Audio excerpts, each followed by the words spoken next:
লালমনিরহাটে কাকিনা মহিপুর সড়কের ব্যারিকেড অপসারণের দাবিতে মানববন্ধন।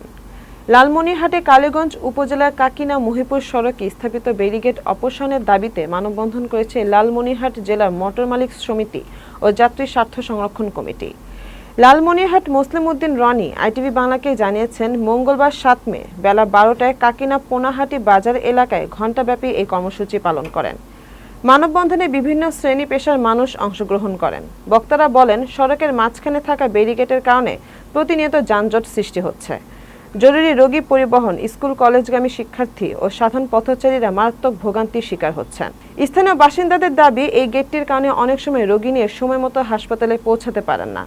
অন্য এক শিক্ষার্থী জানান, বাস চলাচল না থাকার কারণে আমাদের রংপুর যেতে দেরি হয়।